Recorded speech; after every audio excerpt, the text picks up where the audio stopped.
সম্মানিত সাধারণ সম্পাদক সাবেক মৃত্যুঞ্জয় ছাত্রনেতা জনাব আহসান হক ইফাত ভাই, আমাদের মাঝে ইতিমধ্যে উপস্থিত হয়েছেন যুব সমাজের আইকন কুমিল্লা মহানগর যুবলীগের আহ্বায়ক সাবেক জনাব আব্দুল মাহমুদ শহীদ ভাই, প্যানেল চেয়ারম্যান। আমাদের মাঝে উপস্থিত আছেন 19 নং ওয়ার্ডের এই সচেতন নাগরিক সমাজ ও দোকান মালিক সমিতির সম্মানিত সভাপতি, প্রধান উপদেষ্টা আজকের প্রোগ্রামের সম্মানিত সভাপতি জনাব আব্দুল সত্তার মজুমদার। আমাদের মাঝে উপস্থিত আছেন 19 নং ওয়ার্ড আওয়ামী লীগের বীর মুক্তিযোদ্ধা আওয়ামী লীগের সভাপতি জনাব গোলাম কিবরিয়া মোহন।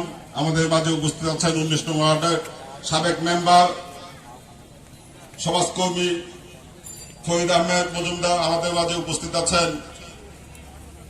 19 নং ওয়ার্ডের দুই বারের কাউন্সিলর জনাব জাকির হোসেন।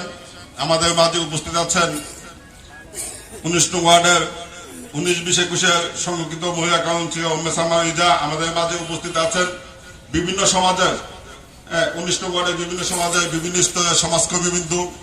আমাদের মাঝে উপস্থিত আছেন আগে বলা দরকার ছিল, যার নামটি রাজা বাবা মুন্সি ফারুক আহমেদ কলেজের অধ্যাপক জনাব মহসিন হাসান সহ বিভিন্ন স্তরের নেতৃবৃন্দ। আসসালামু আলাইকুম। অ্যাকচুয়ালি প্রথম থেকে আমরা আসলে প্রোগ্রামটা হঠাৎ করে একটা প্রোগ্রামের আয়োজন করেছি, সবকিছু মিলিয়ে আমরা গোছায় উঠতে পারি নাই।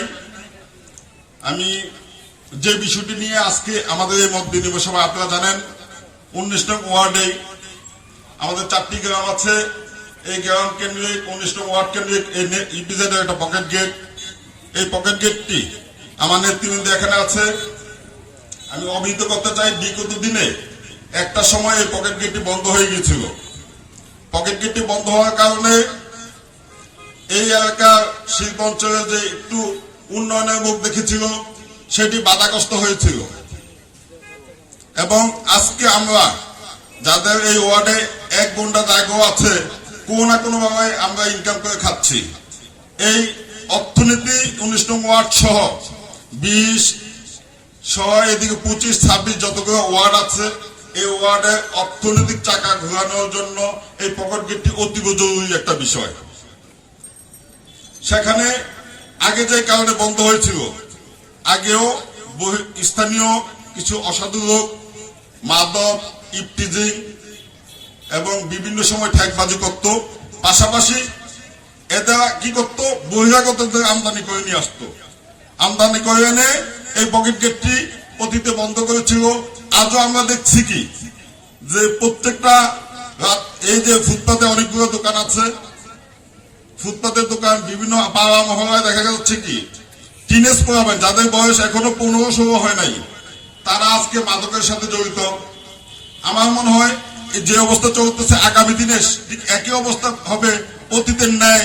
এই 19 নং ওয়ার্ডের পকেট গেটটি যেটি আছে সেটাও আবার বন্ধের উপক্রম হতে পারে। হলে আজকে ক্ষতিগ্রস্ত কারা হবে? আমরা যারা ভাড়া খাই, আমরা যারা বিভিন্ন ব্যবসা বাণিজ্য করে খাই, আমাদের যারা এই মার্কেটগুলো যাদের আছে তারা ক্ষতিগ্রস্ত হবে।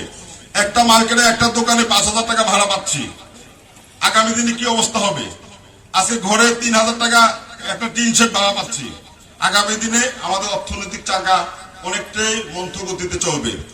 তাই আমরা বিশ্বাস করি আমরা ঐক্যবদ্ধ থাকলে এই 19 নং ওয়ার্ডে মাদক, ইফটিজিং সহ যে রাতের বেলা ঠেকবাজি করা হয় আমরা নিজেরা শুধরাবো। আমাদের যে লোকগুলো আছে তাদেরকে আমরা শুধরানোর চেষ্টা করব।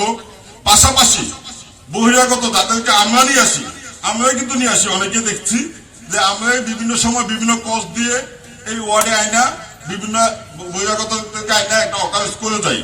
আমরা শুধরাবো। পাশাপাশি যারা বহিরাগত আসবে আগামী দিনে আমরা চেষ্টা করব তাদেরকে সর্বোচ্চ আইনের আওতায় আনার জন্য। তাই এখানে পুলিশের নেতৃবৃন্দ আসবে এবং আমাদের শহীদ ভাই আছে, বিভিন্ন সময় আমরা তার সহযোগিতা নেই। তাদের দৃষ্টি আকর্ষণ করবে যে আমরা সর্বোচ্চ সহযোগিতা আপনাদের কাছে কামনা করছি। আমরা দেখা যায় একটা অকারেন্স হয়েছে আমি যদি বলি নাম মেশিন করতে চাই না, উত্তর দিকে যদি একজন যদি কোনো কারণে হুট করে, হ্যাঁ আমরা একটা ভদ্র সমাজ।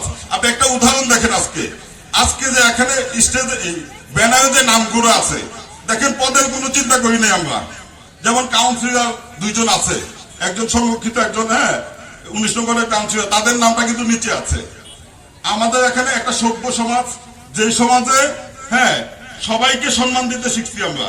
বয়সের ডিফারেন্সটা আমরা এখানে করি, পদের ডিফারেন্স এখানে করি না। কাউন্সিলর সব নিজে আমাকে বলছে, মহসিন ভাই এখানে ছিল, যে আমার এখানে সিনিয়রদেরকে সম্মান করে উপরে দেন, আমাকে নিচে দেন। আমাদের প্রত্যেকটা আজকে যারা মুরব্বী আছে হয়তো সবাইকে উঠাইতে পারতেছি না, ঠিক আছে, যে আমরা চেষ্টা করি সবাই সম্মিলিত ভাবে নিজেদের অস্তিত্ব বজায় রেখে সম্মানের সহিত বসবাস করতে। একটা ঘটনা দেখা যাচ্ছে, হুট করে উত্তর দিকে একটা ছেলে, আমাদের তো অনেকেই এদিক দিয়ে যাতায়াত করতে হয়, স্কুলে বাচ্চা নিতে হয়, আমাদের বাজার করতে হয়।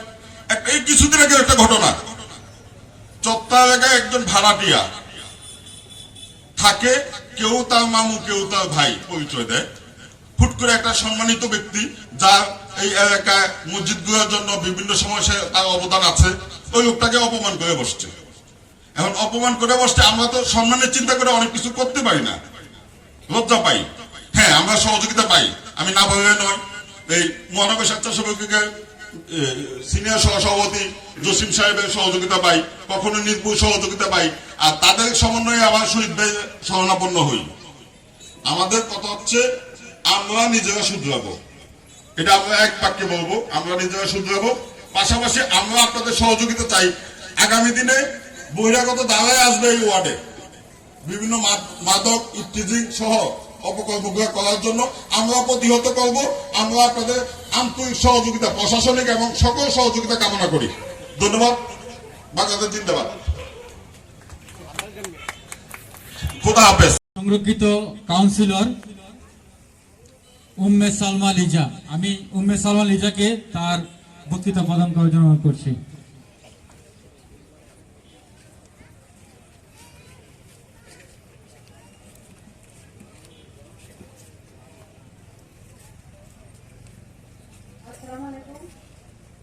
আসলে এখানে বক্তব্য রাখবেন ঊর্ধ্বতন কর্মকর্তারা এবং নেতৃস্থানীয় ব্যক্তিরা। আমি শুধু আপনাদের সাথে শুভেচ্ছা বিনিময় করব। 19 নং ওয়ার্ড কর্তৃক সচেতন নাগরিক ও দোকান মালিক সমিতির সমন্বয়ে আজকের এই মাদক, চাঁদাবাজি ও সামাজিক যে অবক্ষয়, এই বিষয়ে যে মত বিনিময় সভায় বিষয়ে সবার সম্মানিত সভাপতি, প্রধান অতিথি হিসেবে উপস্থিত থাকবেন কুমিল্লা গণমানুষের নেতা, কুমিল্লা 6 আসনের মাননীয় সংসদ সদস্য, কুমিল্লা আপামর জনসাধারণের একমাত্র আশ্রয়স্থল, আমাদের সকলের প্রিয় হাজী আ.ক.ম. বাহাউদ্দিন বাহারের সর্বশ্রেষ্ঠ আবিষ্কার এবং কুমিল্লা জেলা ফুটবল ফেডারেশনের তিনবারের সফল সভাপতি জনাব আরফানুল হক রিফাত সাহেব। বিশেষ অতিথি হিসেবে উপস্থিত থাকবেন কুমিল্লা জেলা পরিষদের সাবেক চেয়ারম্যান, কুমিল্লা মহানগর আওয়ামী যুবলীগের সম্মানিত এবং সার্থক সফল আহ্বায়ক জনাব আব্দুল্লাহ আল মাহমুদ শহীদ ভাই এবং 19 নং ওয়ার্ডের আমন্ত্রিত অতিথিবৃন্দ। আমি সকলের নাম মেনশন করছি না। আমার সামনে উপস্থিত 19 নং ওয়ার্ডের সকল শ্রেণী, ধর্ম মত নির্বিশেষে সকল শ্রেণীর জনগণ, আমাদের 19 নং ওয়ার্ডের আওয়ামী লীগ, স্বেচ্ছাসেবক লীগ, ছাত্রলীগ, শ্রমিক লীগ, সকলের প্রতি আন্তরিক শুভেচ্ছা ও অভিনন্দন। আজকে আমরা যে একটা বিষয় নিয়ে সবাই একত্রিত হয়েছি, সেটা কোনো ধর্ম মত সবকিছুর ঊর্ধ্বে, সেটা হচ্ছে মাদককে নিরোধ করতে হবে আমাদের। সেই জন্য কি করতে হবে? আমাদের অভিভাবক যারা আছে আমাদেরকে সতর্ক হতে হবে। আমাদের সন্তানরা কার সাথে মিশছে, আমাদের সন্তানরা কোথায় যাচ্ছে, কিভাবে তারা মাদকের সাথে আসক্ত হচ্ছে। সেই জন্য আমি একজন মা হয়ে আমাদের যারা অভিভাবক আছে তাদের প্রতি আকুল আবেদন থাকবে, আপনারা আপনাদের সন্তানদের সেই সুশিক্ষাটা দিবেন, ঘর থেকে গড়ে তুলবেন। আপনাদের সন্তানরা কোথায় যাচ্ছে, কার সাথে মিশছে, স্কুলে কতক্ষণ যাচ্ছে, কোচিংয়ে কতক্ষণ যাচ্ছে, এবং তাদেরকে খেলাধুলায় মনোনিবেশ করবেন। কারণ একটি সন্তান একটি জাতির জন্য অনেক বড় ফসল, অনেক বড় ভবিষ্যৎ। তাই আপনাদের কাছে এবং আজকে যারা এই অনুষ্ঠানের আয়োজন করেছেন তাদের সকলকে আমার পক্ষ থেকে আন্তরিক শুভেচ্ছা ও অভিনন্দন জানিয়ে আমি আমার বক্তব্য এখানে শেষ করছি। ধন্যবাদ সকলকে। জয় বাংলা, জয় বঙ্গবন্ধু।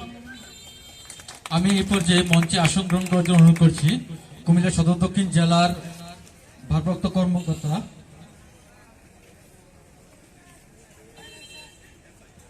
ইপিজেড ফাঁড়ির এএসআই জনাব সাজ্জাদ হোসেন। আমি সাজ্জাদ হোসেনকে অনুরোধ করব মঞ্চে এসে আসন গ্রহণ করার জন্য।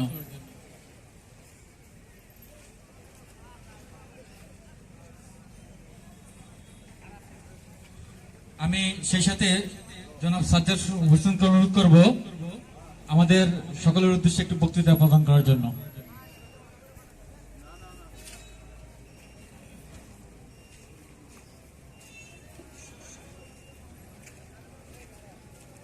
আসসালামু আলাইকুম। ধন্যবাদ সবাইকে।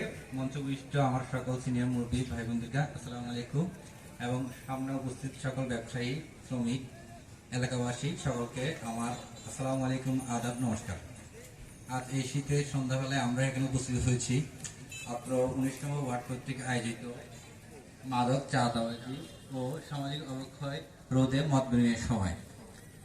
আপনারা সবাই জানেন বর্তমান সময়ে একবিংশ শতাব্দীর মধ্যে সবচেয়ে মারাত্মক এবং একমাত্র সমস্যার মধ্যে প্রধান সমস্যা হচ্ছে মাদক। আমাদের তরুণ সমাজ, বিশেষত তরুণ সমাজের মধ্যে প্রধান যে সমস্যা দেখা যাচ্ছে সেটা হচ্ছে মাদক। মাদকের কারণে আমাদের বিভিন্ন ভাবে আমাদের সমাজকে ধ্বংস হচ্ছে। এই মাদকের মধ্যে প্রধান যে মাদকটা আমাদের দেশের মধ্যে সবচেয়ে বেশি প্রচলিত সেগুলোর মধ্যে হচ্ছে গাঁজা, ফেন্সিডিল, ইয়াবা, হেরোইন। এই কয়েকটা মাদক আমাদের দেশে বেশি প্রচলিত। এছাড়া অনেকগুলো মাদক রয়েছে। আর এই কুমিল্লা, বিশেষত কুমিল্লা অঞ্চলের মধ্যে আমাদের এই শহর দক্ষিণ থানা এলাকা 19তম ওয়ার্ড, 20তম ওয়ার্ড, 21তম এইসব এলাকার মধ্যে সবচেয়ে বেশি দেখা যাচ্ছে সেটা হচ্ছে ফেন্সিডিল, মাদক, গাঁজা আর ইয়াবা। এই তিন ধরনের মাদকটা হচ্ছে বেশি প্রচলিত দিকের মধ্যে। আর সবচেয়ে দুর্ভাগ্যজনক যে বিষয় হচ্ছে এই মাদকগুলোর মধ্যে আমাদের কিছু বকরাটে শ্রেণীর ছেলে, উঠতে শ্রেণীর ছেলে যারা সমাজকে ধ্বংস করতেছে, এবং সমাজের এদের কারণে আমাদের সমাজের ঘরের মায়েরা, বোনেরা রাস্তাঘাটে সমাজে বিভিন্ন ধরনের ভোগান্তি সৃষ্টি করতেছে। এই আমরা সদর দক্ষিণ থানা, কুমিল্লা জেলা পুলিশ, শুধু কুমিল্লা জেলা নয় সমগ্র বাংলাদেশের পুলিশ, বিভিন্ন মাধ্যমে পুলিশ আমরা চেষ্টা করতেছি, আমাদের সর্বাত্মক সহায়তা দিয়ে চেষ্টা করতেছি মাদকের বিরুদ্ধে যুদ্ধ ঘোষণা করার জন্য। এবং আমাদের মাননীয় আইজিপি মহোদয়, মাননীয় প্রধানমন্ত্রীকে বলেছেন যে আগামী বছরের মধ্যে ইনশাল্লাহ আমরা মাদক মুক্ত দেশ ঘোষণা করবো ইনশাল্লাহ। এই মাদক মুক্ত দেশ ঘোষণা করার জন্য সবচেয়ে বেশি প্রয়োজন হচ্ছে আমাদের জনগণের সহায়তা। কারণ আমরা যারা এখানে চাকরি করি, আমরা যেমন আমার বাড়ি চট্টগ্রাম, আমি চট্টগ্রামে চাকরি করি, কিন্তু আমি এখানকার লোকাল পাবলিক সম্বন্ধে খুব বেশি জানি না। তা আমাকে সাহায্য করতে হয় কারা বলবে? আপনার স্থানীয় লোকাল অধিবেশনে আমরা সাহায্য করতে পারবে। আপনারা যদি সাহায্য করেন তখন আমি জানতে পারবো যে কোনটা মাদক ব্যবসায়ী, কোনটা মাদক চোরা কারবারি, কোনটা গাঁজা বিক্রি করে, কোনটা ইয়াবা বিক্রি করে, ফেন্সি বিক্রি করে, ওদের যদি আমি চিনতে পারবো কারা চাঁদাবাজি করে, কারা সমাজে ছেলে মেয়েদেরকে ইপটেজিং করে, বিভিন্ন ধরনের সামাজিক সমস্যা সৃষ্টি করে। আমরা আপনারা যদি আমাদের সহায়তা করেন, আমাদের দেখাই দেন, চিনে দেন, তখন আমরা চিনতে পারবো। অন্যথায় আমরা কখনো পারবো না। কারণ আমরা যারা চাকরি করি তারা বিভিন্ন অঞ্চল থেকে আসি, বিভিন্ন জেলা থেকে আসি, কুমিল্লা শহরে চাকরি করতে আসি। তেমনি আপনাদের কুমিল্লা যারা চাকরিজীবী আছে, পুলিশ চাকরি করে, ওরা অন্য জেলা চাকরি করে। তাহলে আপনারা যদি আমাদের সাহায্য না করেন, সহযোগিতা না করেন, তাহলে আমি বা আমার পুলিশ কখনো পারবে না যে সমাজ থেকে মাদককে দূর করতে। সমাজ থেকে মাদককে দূর করতে হলে, চাঁদাবাজি দূর করতে হলে সবার আগে আপনাদের সহযোগিতা প্রয়োজন। আপনারা যদি আগায় আসেন, আপনারা যদি আমাদের সংবাদ দেন, এটা মনে রাখবেন যে যারা সংবাদ প্রদান করবে ওদের খবর কখনো পুলিশ আরেকজনকে বলবে না যে এই ব্যক্তিকে মাদক ধরা দিয়েছে, এটাই ধরা দিয়েছে। আমরা কখনো এই কথা কখনো কোথায় বলি না। এবং এই ব্যাপারে আপনি নিশ্চিত থাকতে পারেন যে আপনারা যদি কোনো সংবাদ প্রদান করেন, যে আপনি যে কোনো মাধ্যমে সংবাদ প্রদান করেন, যে পুলিশের সংবাদ প্রদান করছেন যে এই ব্যক্তি মাদক নিয়ে যাচ্ছে, বা এই মাদক আরেকবারই এর কাছে মাদক থাকে, বা এই চাঁদাবাজ করে, এই সমাজের আমাদের ঘরের মা বোনদেরকে, রাস্তাঘাটে মা বোনদেরকে বা ছিনতাই করে, তাহলে আপনারা যদি সংবাদ পৌঁছাতে পারেন, আমরা ইনশাল্লাহ আমরা আমাদের সর্বোচ্চ প্রচেষ্টা দিয়ে সাহায্য করব, চেষ্টা করব দেশকে মাদক মুক্ত করতে, চাঁদাবাজ মুক্ত করবে ইনশাল্লাহ। আমাদের মাননীয় প্রধানমন্ত্রী যে স্বপ্ন দেখাচ্ছে আমাদেরকে, সেই স্বপ্নে ইনশাল্লাহ আমরা সকলে বাস্তবায়ন করবো। আপনারা এখানে সকলে আসার জন্য অসংখ্য ধন্যবাদ। আমি আশাবাদী আপনারা আমাদেরকে মাদক, জঙ্গিবাদ, চাঁদাবাজদের বিরুদ্ধে যে কোনো সংবাদ প্রাপ্ত হইলে সংবাদ আপনারা আমাদেরকে জানাবেন। আর অত্র 19 নম্বর ওয়ার্ড, এই ওয়ার্ডের বিট অফিসার হচ্ছে আমি। আমাকে ফোন করতে পারেন বা আমার আইসিআরকে ফোন করতে পারেন, বা আমার ওসি স্যারকে ফোন করতে পারেন। যদি প্রয়োজন মনে করেন আপনি আমার এসপি স্যারকে ফোন করে জানাতে পারেন যে এই এলাকার মধ্যে এরা মাদক ব্যবসা করে, এরা চাঁদাবাজি করে, যে কোনো কাউকে আপনারা ফোন করে জানাতে পারবেন। ইনশাল্লাহ আমি আপনাদেরকে ওয়াদা করতেছি বা গ্যারান্টি দিচ্ছি, ইনশাল্লাহ আপনাদের যে সমস্যা হবে সেই সমস্যার সমাধানের জন্য আমরা বাংলাদেশ পুলিশ, কুমিল্লা জেলা পুলিশ, সদর দক্ষিণ পুলিশ সর্বাত্মক সহায়তা করবে। ধন্যবাদ সবাইকে। আসসালামু আলাইকুম। ধন্যবাদ জনাব সাজ্জাদ হোসেনকে। এই পর্যায়ে বক্তব্য প্রদান করবেন কুমিল্লা মহানগর 19 নম্বর ওয়ার্ডের মাননীয় কাউন্সিলর জনাব জাকির হোসেন।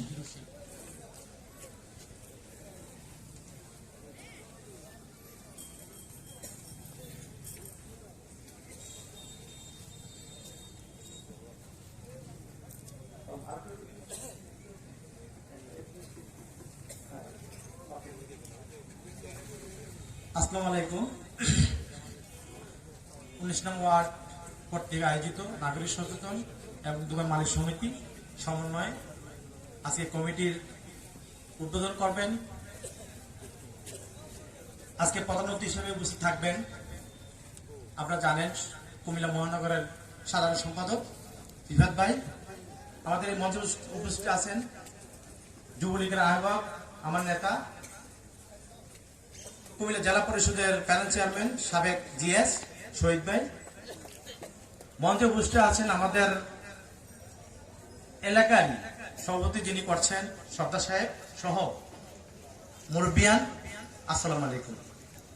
আমি দুই একটা কথা বলেই এখানে শেষ করব। শহীদ ভাইকে দৃষ্টি আকর্ষণ করে বলতেছি,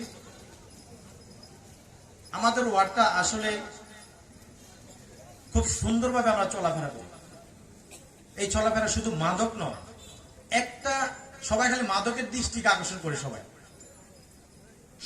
সমাজ অবক্ষয় হয়, আরো অনেক কারণ আছে। আমরা এই জায়গায় স্থানীয় যারা লোক আছে, আমরা যদি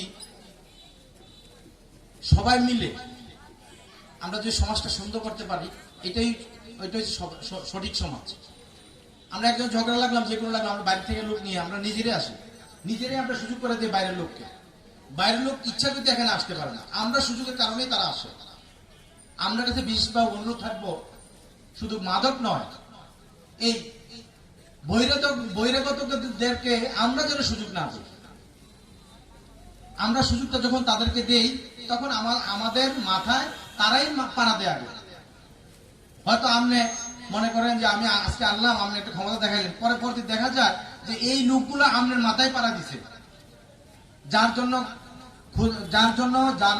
যার বিরুদ্ধে আমরা আনছেন, শেষ পর্যন্ত দেখা যায় এই লোকগুলো আপনাদেরকে আক্রমণ করতেছে। বিশেষ করে কিছুদিন আগে আমাদের এখানে একটা ঘটনা, পরে তদন্ত করে দেখা যায় ওর বাড়ি এই এলাকাতে নয়, কই রংপুর তার বাড়ি, সত্তা থেকে বাড়া থাকে, সে সত্তার দেখায়, দাবর দেখায়। অরিজিনাল যে যারা স্থানীয় লোক, তারা এই কাজগুলো এখন অনেক কমে গেছে। বাইরের কিছু লোক দীর্ঘদিন এইসব এলাকা ভাড়া থাকার কারণে তারা এমন একটা মোড় দেখায় যে তারাই যখন এলাকার মালিক। আমার বিশেষ অনুরোধ থাকবো, আমাদের এই যুব সমাজ, আমাদের মুরব্বিয়ান, আমাদের এলাকার সবাই, যাতে এই লোকগুলা যাতে কোনো কারণে আপনাদেরকে প্রাধান্য না দেওয়া হয়। কোনো সমস্যা হলে আমাদের মুরব্বী আছে, আজকে এই নিশ্চির মধ্যে দেখতেছেন, সমন্বয় করেই আমরা অতিথিগুলার সমন্বয় করেছি। তার মানে আমরা সকলেই মুরব্বীদেরকে শ্রদ্ধা করি এবং মান্য করি। এই জিনিসটা যদি আমাদের মধ্যে চলে আসে, আমাদের অন্তরে চলে আসে, তাহলে আমরা সবাই সুন্দর থাকবো। আমি শহীদ ভাইকে কেন বলতেছি, কারণ শহীদ ভাই আমরা যদি কোনো বিপদে পড়ি, শহীদ ভাই যে কোনো সময় রাত 3টে আমাকে তো বলে দিয়েছে, উনি রাত 3টে আমার ফোন, এমনও দিন আছে আমি ফোন ধরি না, রাত 3টের সময় ওনারা ফোন ধরে, শহীদ ভাইকে ফোন ধরলে ফোন উনি ধরে। তা আমরা সকলেই আমাদের এই নতুন কমিটি ঘোষণা দিয়ে যাবে এখানে, এই কমিটির জন্য সবাই দোয়া করবেন। এবং যে দোকানগুলো আছে, আমরা একটা দুঃখ লাগলো, ওই দিন এক ঘটনার কারণে আমাদের এলাকার একটা মুরব্বীকে মারলো, আমরা চাইছে দেখলেন, আমরা যদি এই যে একটা লোককে অপমান করলো, আমরা যদি বসে থাকেন তাহলে তো অপমান করবোই, বাইরে একটা লোক এসে অপমান করে গেল। আমরা এতটা দোকান থাকার কারণে, এতটা দোকান আছে, কিন্তু আমরা এর পদক্ষেপ নিলেন না। ভবিষ্যতে যেই কোনো সমস্যা আমাদেরকে সাথে রেখে আপনারা এই সমাধান করার চেষ্টা করবেন। আমরা যদি বলেন আমরা ওই টাউন থেকে এমপি মহোদয় আইসা সমাধান করবো, এটা হবে না। আমরা তাদের সহযোগিতা নিতে পারবো, সমাধানটা আমরা সমাজেই করতে হবে। সবাইকে ধন্যবাদ জানিয়ে আমার বক্তব্য এখানে শেষ করলাম। জয় বাংলা, জয় বঙ্গবন্ধু। ধন্যবাদ জনাব জাকির হোসেনকে। এই পর্যায়ে বক্তব্য প্রদান করবেন জনাব অধ্যাপক মহসিনুল হাসান। আমি জনাব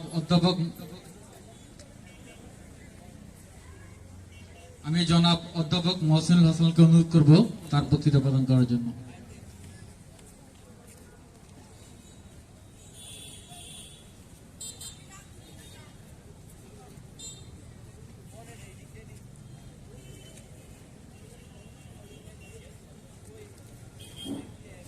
আসসালামু আলাইকুম। আজকে মাদক, চাঁদাবাজি ও সামাজিক অবক্ষয় রোধে মত বিনিময় ও আলোচনা সভার সম্মানিত সভাপতি, উপস্থিত আছেন বিশেষ অতিথি, এক সময় ভিক্টোরিয়া বিশ্ববিদ্যালয় কলেজের তুখুর ছাত্র নেতা রাজপথ কাঁপানো, এক সময়ের ভিক্টোরিয়া বিশ্ববিদ্যালয় কলেজের সাবেক জিএস, বর্তমান কুমিল্লা জেলা পরিষদের প্যানেল চেয়ারম্যান এবং যুবলীগের আইকন, যুব সমাজের আইকন, কুমিল্লা জেলা মহানগর যুবলীগের আহ্বায়ক আব্দুল্লাহ মাহমুদ শহীদ প্রধান অতিথি হিসাবে উপস্থিত থাকবেন, যিনি অল্প কিছুক্ষণের মধ্যে আমাদের মাঝে আসবেন। মৃত্যুঞ্জয়ী ছাত্র নেতা, কুমিল্লা বিশ্ববিদ্যালয় কলেজ সাবেক ক্রীড়া ও ব্যায়ামাগার সম্পাদক, রাজপথের লড়াকু সৈনিক, কুমিল্লা ক্লাবের সাবেক সফল সাধারণ সম্পাদক, কুমিল্লা জেলা ফুটবল অ্যাসোসিয়েশনের পরপর 3 বার নির্বাচিত সম্মানিত সভাপতি, কুমিল্লা মহানগর আওয়ামী লীগের সংগ্রামী সাধারণ সম্পাদক জনাব আরফারুল হক রিফাত ভাই, উপস্থিত আছেন 19 নং ওয়ার্ড আওয়ামী লীগের সংগ্রামী সভাপতি বীর মুক্তিযোদ্ধা গোলাম কিবরিয়া সাহেব এবং উপস্থিত আছেন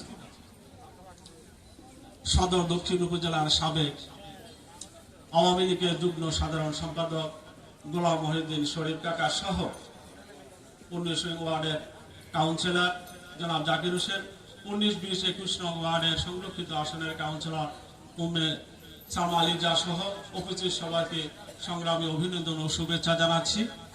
জানে আমি স্বল্প একটি কথা বলছি। ইতিমধ্যে সর্বপ্রথমে স্বাগতিক বক্তব্যে আমাদের এলাকার অর্থনৈতিক অবস্থার যে গতি সঞ্চার হয়েছে, সেই গতি সঞ্চারকে ধরে রাখার জন্য অত্যন্ত বদ্ধ সুন্দর করে উপস্থাপন করেছেন কিভাবে আমাদেরকে টিকে থাকতে হবে।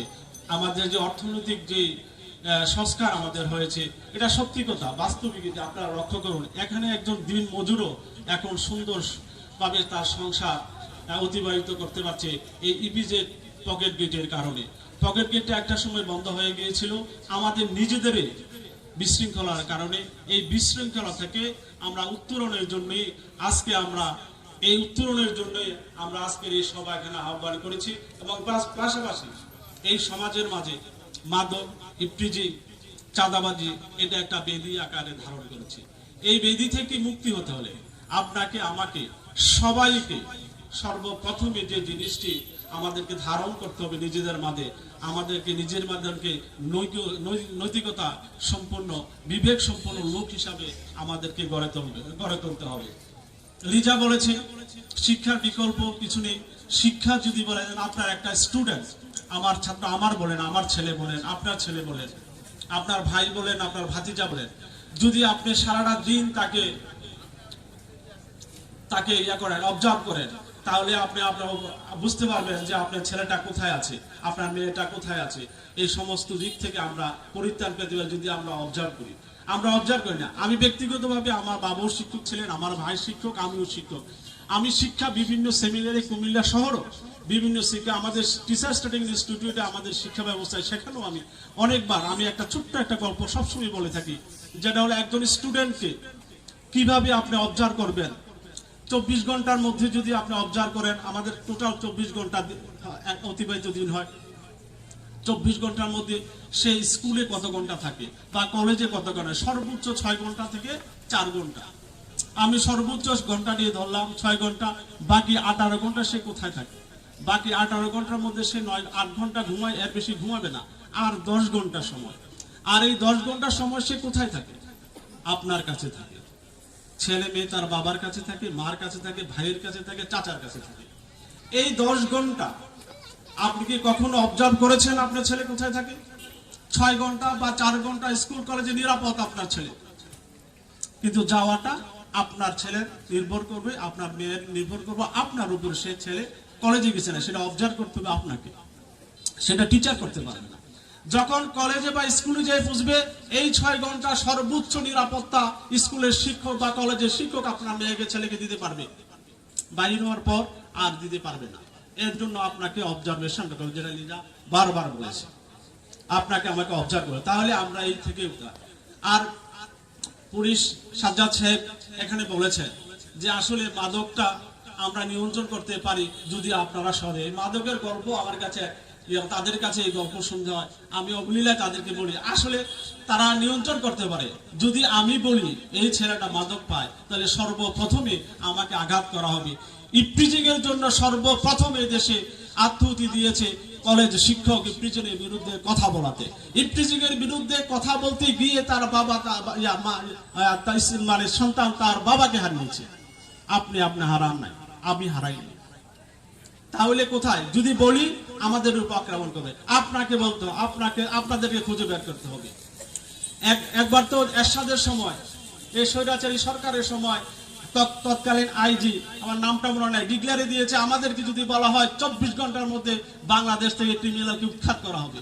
তাহলে আপনারা বলেন, আপনারা উৎখাত করতে পারেন? আপনারা জানেন। আমি একদিন বিকালবেলা হাঁটতেছিলাম, আমার সাথে জয়নাল ছিল।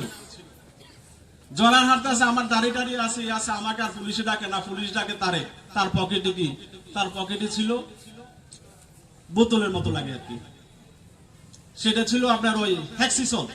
তখন প্রকোপ ছিল, করোনার প্রকোপ ছিল, তো হ্যাক্সিসল ছিল। তাকে ডাক দেখো আপনার পকেটে কি খোলেন, তোকে পকেট দেখো তো হ্যাক্সিসল, দেখে হাসে করতে ভাই সরি। আর বলি সরি বলেন, আপনি এখানে মাদক ধরবেন, মাদকের ট্র্যাক অন্যদিকে চেঞ্জ হয়ে গেছে, আপনাদের কারণেও হইতে পারে ট্র্যাক চেঞ্জ হয়ে গেছে, এখানে আর আসবে না মাদক, এখানে বসে আছে। তাহলে তাকে যে ধরছে, একটা সাধারণ ছেলেকে যদি ধরে, সে ভয়ে অস্থির থাকবে। তাহলে আমাদেরকে পুলিশ বাহিনীকে আগেই আসতে হবে, তাদেরকে নিয়ন্ত্রণ করতে হবে। তাদেরকে নিয়ন্ত্রণ করার জন্য আপনাদেরকে আগাইতে হবে। আপনারা যদি বলি তাহলে হবে না। তারপরে একজন মানে কনস্টেবল, আমি নাম প্রকাশ করব না, উনি বলছে আমরাও যদি, তাও বলে যে আমরাও যদি একজনকে ধরি মাদক সহ, আমি 1 কেজি, সে উদাহরণ দিচ্ছে 1 কেজি গাঁজা সহ ধরছি, ধরার পর সে কি বললো, এসপি সাহেবের কাছে, ওসি সাহেবের কাছে ফোন করে বললো, স্যার আমার 10 কেজি গাঁজা লয়ে ধরা পড়ছে, আমার লোকটাকে ছাড়ার ব্যবস্থা করে। আমি 9 কেজি কোথেকে দেব? পুলিশ বলে আমি 9 কেজি কোথেকে দেব? তাহলে আমার দেশের অবস্থা এই জায়গা তো লিজার কথাই সত্য। আমি বলি একমত, কি আপনাকে আমাকে সচেতন হতে হবে, গার্ডিয়ান হিসাবে, অভিভাবক হিসাবে, শিক্ষক হিসাবে, চাচা হিসাবে, ভাই হিসাবে। আপনাকে আমাকে যদি সচেতন হতে হয়, সচেতনতা অবলম্বন করি, তাহলে আমরা এর থেকে পরিত্রাণ পেতে পারি। আমি কথা বেশি বাড়াবো না, আমাদের নেতৃবৃন্দ বক্তব্য দিবেন, অনেক কথা নিয়ে আগামী দিনের পথ চলার পথকে আমরা প্রশস্ত করবো, সেই আশাবাদ ব্যক্ত। সেটি হচ্ছে কি, বঙ্গবন্ধু মুজিব একদিন তার ধানমন্ডি 32 নম্বর ভাষায় দোতলায় অবস্থান করছেন।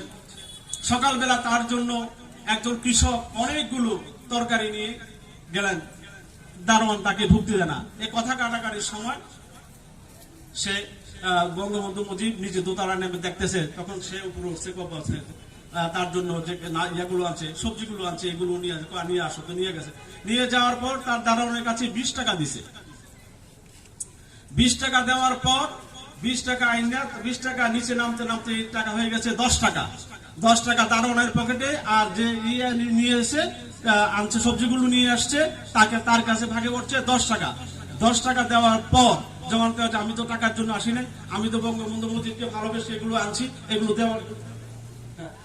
এগুলো আনছি, তো এগুলো দেওয়ার জন্য নিয়ে আসছি আমি টাকা। তো তখন বঙ্গবন্ধু নেমে আসে, আরে একটা দেশে দোতলা থেকে নিচতলা নামতে 20 টাকা যদি 10 টাকা হয়ে যায়, আমার দেশের বাজেটের টাকা 100 কোটি টাকা নিচতলায় আসতে আসতে আর জনগণের ভাগ্যে কি পড়বো সেটা একমাত্র আল্লাহ ছাড়া আর কেউ জানে না। তারপর বঙ্গবন্ধু আরেকটি কথা বলেছেন এক সময়, এটা আমার শেষ, সেটা হচ্ছে আমাদের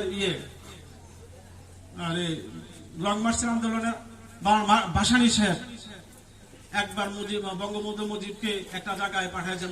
বঙ্গবন্ধু মুজিবকে কোথায় পাঠাইছেন? নারায়ণগঞ্জে পাঠাইছেন একটা কাজের জন্য। সাথে 8 আনা পয়সা দিয়েছে। কতটা দিয়েছে? 8 আনা পয়সা দিয়েছে। 8 আনা পয়সা দেওয়ার পর পকেটে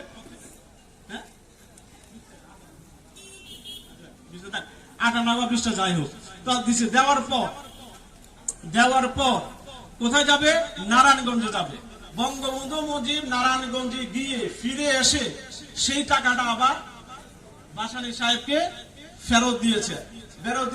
মুজিব তুমি কোথায়, তুমি কিভাবে গেলা এত দূর, তুমি কিভাবে গেলা, কিভাবে তুমি কাজগুলো সমাধা করে আসলা? তখন বঙ্গবন্ধু মুজিব বললেন যে আমি সাইকেল চালিয়ে নারায়ণগঞ্জে গিয়ে সমস্ত কাজ করে আসছি, এই টাকাটা অন্য কোনো কাজে আবারও লাগানো যাবে। এই আদর্শিক দৃষ্টিকোণ থেকে, বঙ্গবন্ধু মুজিবের এই আদর্শিক দৃষ্টিকোণ থেকে আমরা শিক্ষা নিয়ে আগামী দিনে আমরা পথ চলবো, সে আশাবাদ ব্যক্ত করে আমি আমার বক্তব্য শেষ করছি। জয় বাংলা, জয় বঙ্গবন্ধু। সম্মানিত